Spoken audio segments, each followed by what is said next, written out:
kami memohon ya dukungan dari masyarakat untuk mendukung bagaimana kita ke depannya menjadi lebih baik. Koreksi ya, bentuk koreksi dari Bea Cukai. Yang pasti Bea Cukai bahwa ke depannya kita akan berupaya untuk lebih baik ya.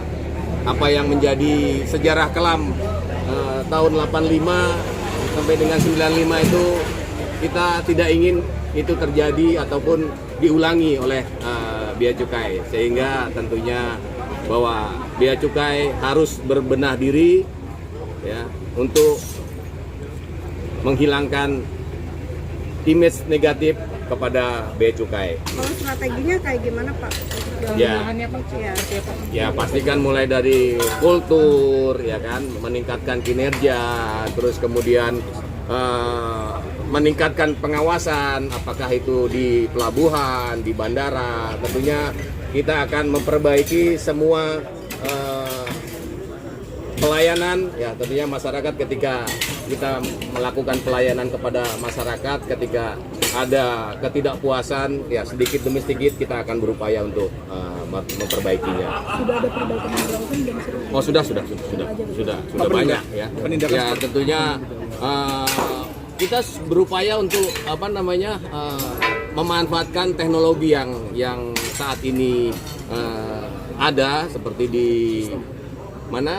pelabuhan untuk menghindari under invoice. Kita sudah melakukan upaya untuk mengkonekkan dengan AI gitu. Jadi alat-alat yang kita punya kita kembangkan dengan kemampuan AI sedikit demi sedikit, walaupun belum sempurna tapi kita sudah berupaya untuk mengarah ke sana.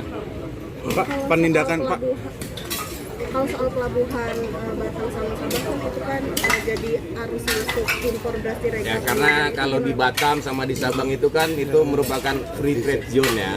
Nah, di mana mempunyai aturan yang tersendiri. Yang perlu kita atur adalah bagaimana barang-barang yang keluar dari Batam maupun Sabang itu bisa terawasi oleh Bea Cukai. Pak, penindakan seperti ini efektif nggak sih Pak untuk ngejar target agar nggak Pak Menteri Pak sejauh ini? Ya pasti efektif. Sedikit perubahan ataupun tindakan yang dilakukan oleh kita tentunya adalah untuk bagaimana kita menjaga penerimaan negara tidak dinikmati ataupun hal-hal yang ilegal bisa keluar gitu. Pak, ini Pak, seandainya ada petugas Bea Cukai yang masih bandel gitu Pak. Ya masih bandel kita selesaikan itu aja ya. Saat ini sudah berapa banyak Pak yang diselesaikan? Nah ini karena kan kita ada proses ya. Nah, ada yang proses sedikit banyak. Saya nggak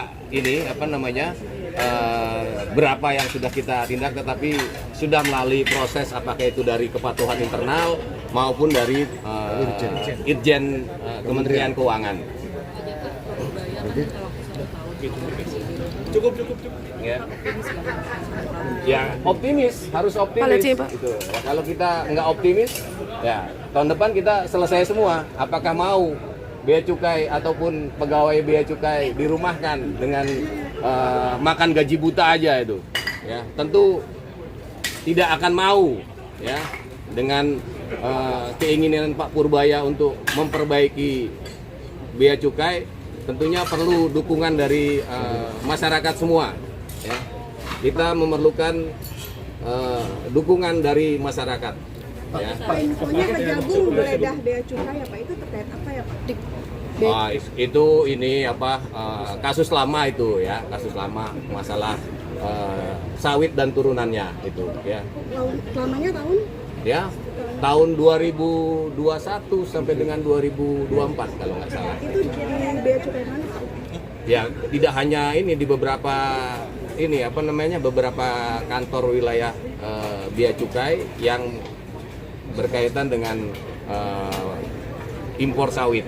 Ya, ekspor sawit, dan itu masih berproses ya. Tentunya kita belum tentu menjudge bahwa personil dari Bea Cukai itu melakukan tindakan kesalahan, tetapi selama proses hukum itu berjalan, kita akan memberikan bantuan ataupun support kepada pegawai Bea Cukai yang diperiksa itu. Pak, arahan dari Pak Purbaya dalam setahun terakhir itu untuk perbaikan itu apa aja Pak? Ada arahan-arahan khusus nggak Pak? Ya, mulai dari sumber daya manusianya, ya kan, mulai dari alat peralatannya gitu. Ya mungkin image di masyarakat bahwa Bea Cukai adalah sarang pungli itu sedikit demi sedikit kita hilangkan. Ya. Kami memohon ya dukungan dari masyarakat untuk mendukung bagaimana kita ke depannya menjadi lebih baik.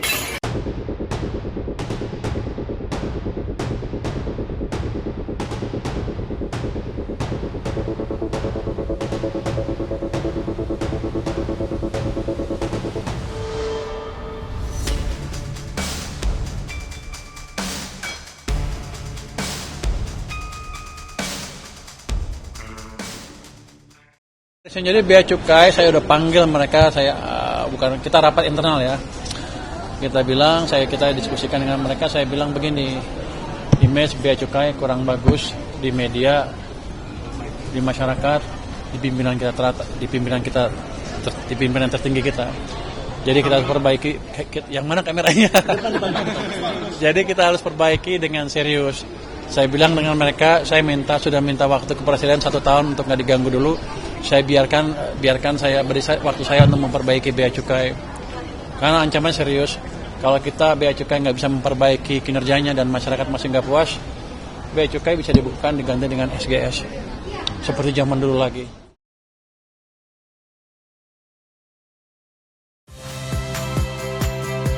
Saya Friska Clarissa. Saksikan program-program Kompas TV melalui siaran digital, pay TV, dan media streaming lainnya. Kompas TV, independen, terpercaya.